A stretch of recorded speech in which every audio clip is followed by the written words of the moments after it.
So hello mga kaibigan, papunta kami ngayon sa poultry. Magkukulture kami ng pang snack ng itik. So ngayon, ayan, clear na ulit kasi nag-ani na. Yes. Say hello. Hello kaibigan. Say hello kaibigan King. Eto kuhol. The best na pagkain ng itik. Pampatigas ng itlog nila para hindi madaling mabasag.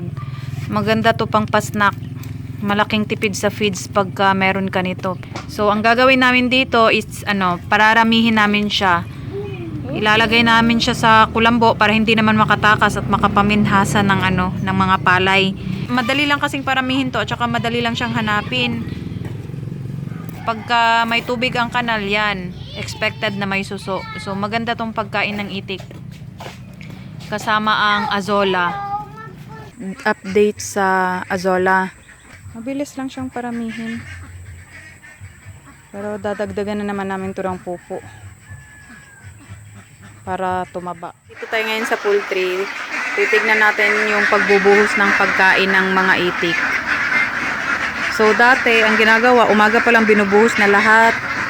Kaso hindi nila nauubos, naluluma. Kaya ngayon, ayan, nagbubuhos sa umaga, sa tanghali at saka sa hapon ng pagkain nila para laging fresh yung kinakain nila. Saka magbubuhos na rin ng ipa kasi paggabi na para ready na yung pag-iitlogan nila para dry siya.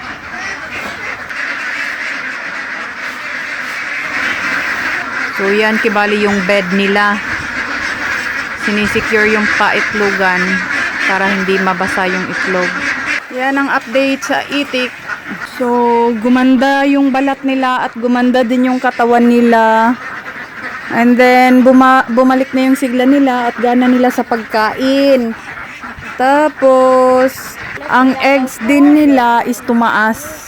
Kasi medyo, talaga kabado kami nung mga nakaraan. Kasi ang itik, talagang malakas manlugi.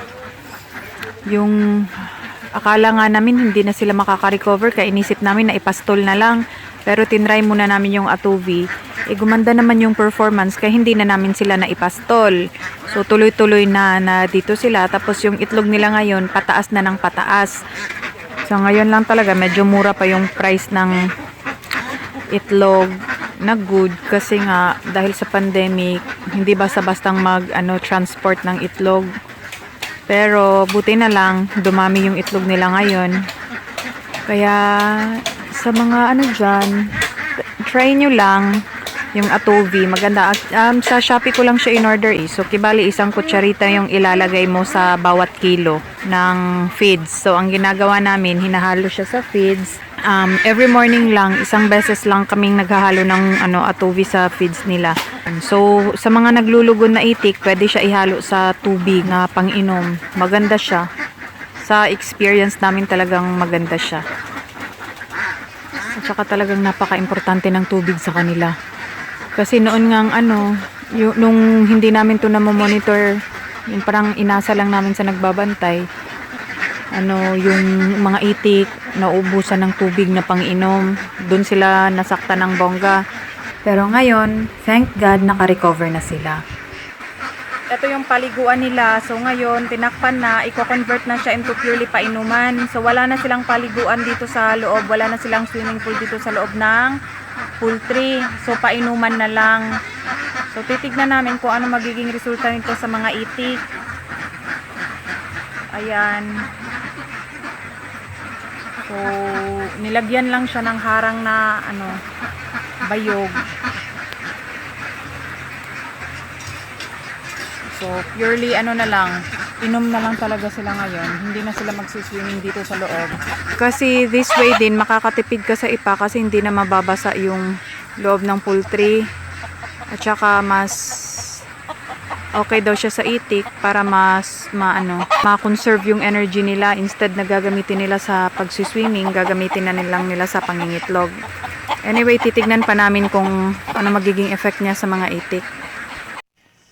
Psalms 121. My help comes from the Lord who made heaven and earth. He will not allow your foot to be moved. He who keeps you will not slumber. The Lord is your keeper. The Lord is your shade at your right hand. The sun shall not strike you by day, nor the moon by night. The Lord shall preserve you from all evil. He shall preserve your soul. The Lord shall preserve your going out and your coming in from this time forth and even forevermore. God bless everyone. Thank you.